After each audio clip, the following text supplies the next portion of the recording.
So last year, at the end of CitizenCon, I had the sort of road to release roadmap. As of last year, we said, well, we've achieved 7 of those 12 that we'd set out to do, starting with a hangar and going all the way to location persistence and planet tech. But since then, we delivered the OCS and bind culling at the end of last year, which I think made a big difference on the client performance. We got a few things that we're doing this year. So if I go. So we've showed it, but Planet Tech 3.5 is what we did last year. Sorry, I'm behind on the... Can I not get this up here? Otherwise, I'm going to have to look up here. Oh, forget about it. So we had ship purchases, ship rentals, which is actually quite cool because you don't have to buy with cash any of the ships. You can rent or purchase them with the money you're earning in the game. And we've also been shifting to quality of life, staggered development, which is, you saw a little bit of that in Alpha 3.7. We're more serious about that. So we've moved the teams to 6-month cycles. We're still delivering patches every 3 months, but the teams themselves get 6 months to work on their features or their content that will go into whatever patch they're sort of designated for. And I think it gives them more time to do good work and iterate and give you a better experience. And we're slowly working on aspects of the gameplay, in terms of, say, the feel of flight or the feel of combat. We're doing things like, Sean was showing the sort of theaters of war where that's a good sort of contained mode that will allow us to sort of fine-tune what's really cool about Star Citizen, which is sort of the mixed arms, the ability to be on the ground or in a vehicle or up in space. And so we are increasing our focus to make sure that the game experience now is, 3.7 I think is probably our most stable release today. But the game experience now is good, and then it's just improving as we go on. So this is what's coming up next. So in 3.8, we are going to have the very first iteration of server-side OCS.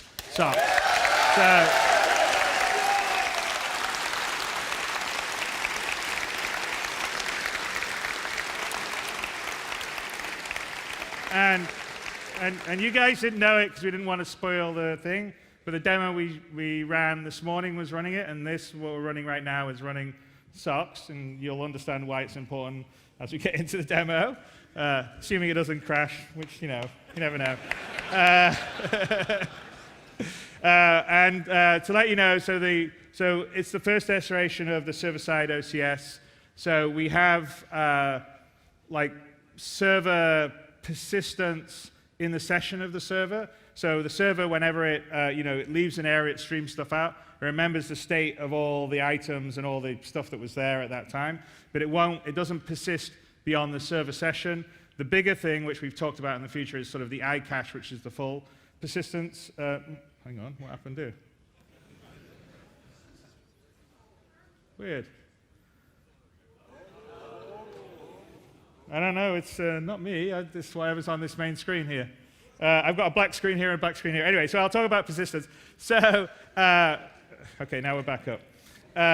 So platform persistence is one other thing that we're putting in the 3.8, which is is basically a halfway house to the very full persistence, but the platform persistence is going to allow us to save off the alpha UEC that you've earned, also any items or ships that you've bought or rented in the game are going to, so they're going to get saved off to the platform in the same way that we record all your shop cash purchases. And so when a new release comes, we can re-entitle it back to the account in the same way we do for everything that you do. And the plan with that is to not have to wipe between iterative releases on a major release, and potentially even from one release to the next. And we do reserve the right if there's like a major issue or a major rebalance, or we have to redo the database on a major release, then at that particular time we may have to wipe it. But in general, the goal is to let you guys make money in the game, earn things, collect things, and not have it wiped every time we do a new release.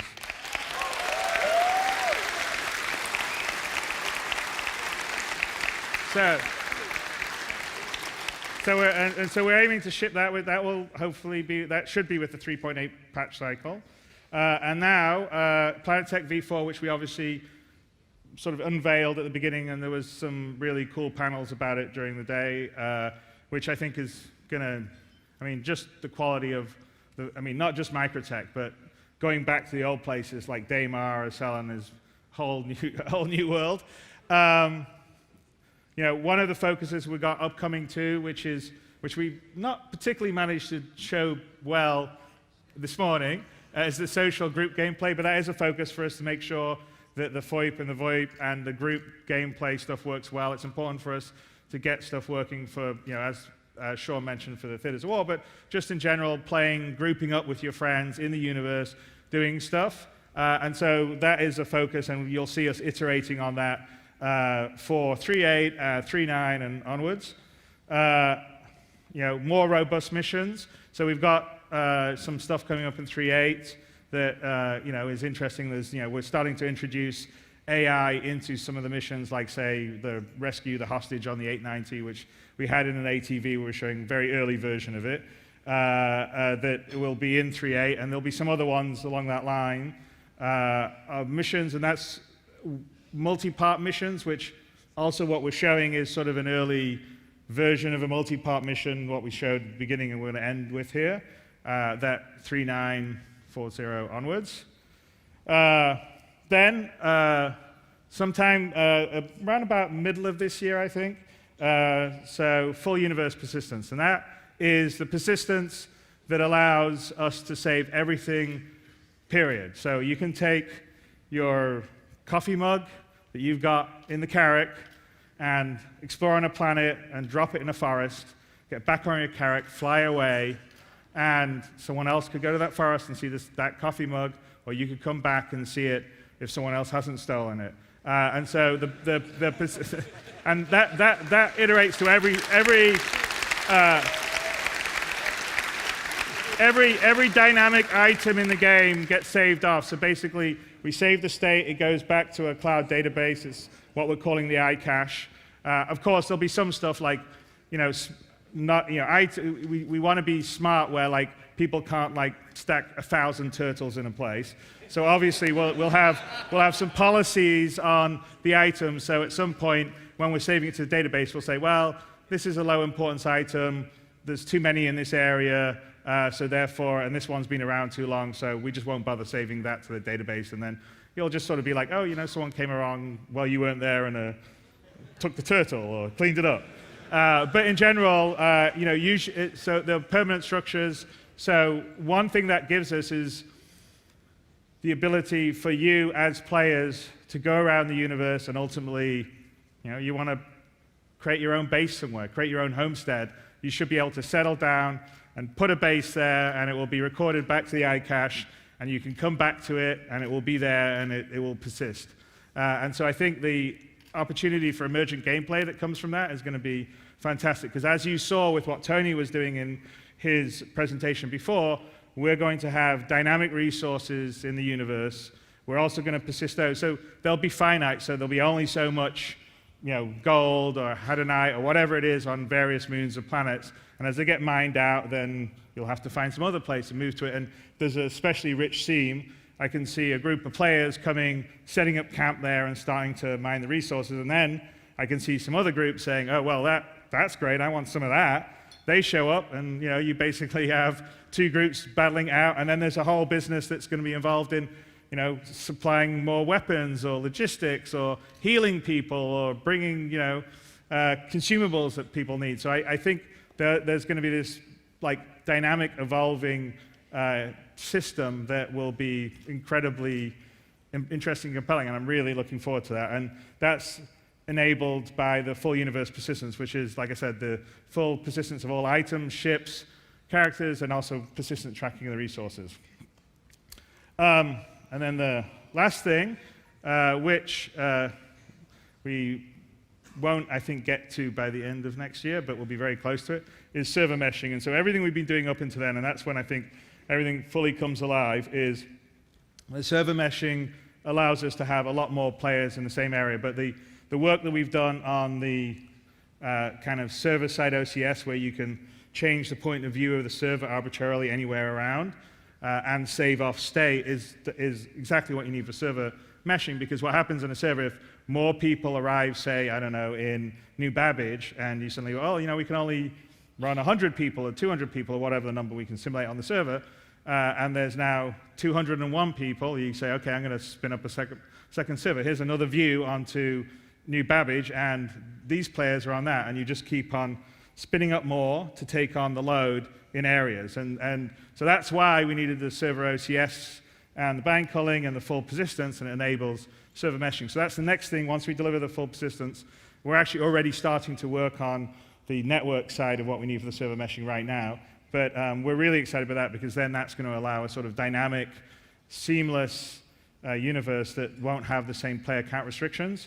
And by the way, we'll also, we don't know quite with server OCS what we'll be able to do, but we're going to start experimenting with some player counts in the future and maybe upping it, because at the end of the day, if we're not simulating the whole system and it's a smaller subset of that, we'll be able to have more players. So we'll see in the midterm if we get more players into a server right now, but longer term server meshing is what's going to allow us to really have a fully dynamic universe.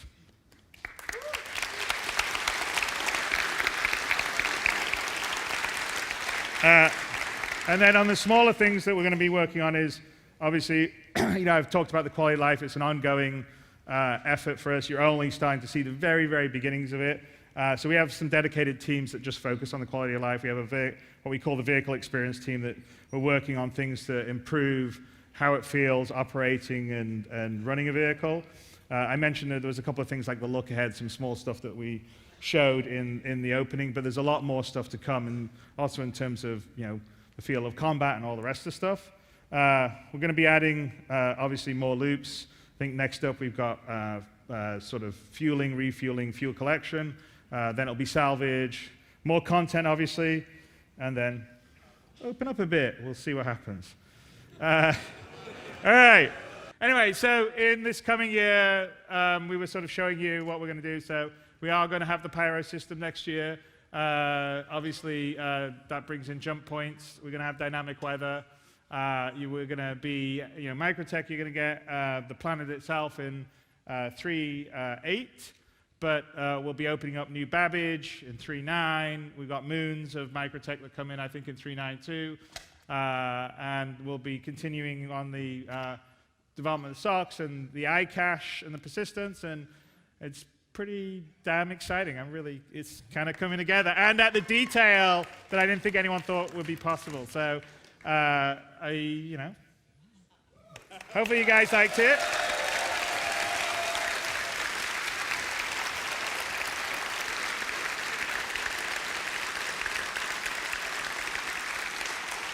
So I'd like to give a big shout out to you know, everyone on stage that's helped with the demo here. You know, Glenn and Simon, Joe and Rob are backstage somewhere.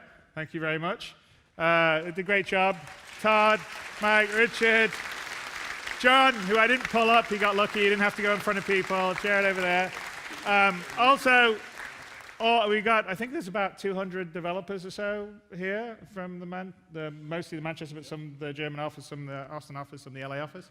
So thank you, I mean, to all the developers, because I can stand up here and you guys all clap and it's nice for me, but really I'm not doing all this stuff. There's a lot of really talented developers that do everything that you've been seeing here, seeing during the day, and they've worked really hard, and I think things like CitizenCon are one of the coolest things. So they get to come, they get to meet all you guys, they get to interact with people that are appreciating the work they're doing. So it's good, and I want to say thank you to all our developers, because they work really, really hard and do a great job.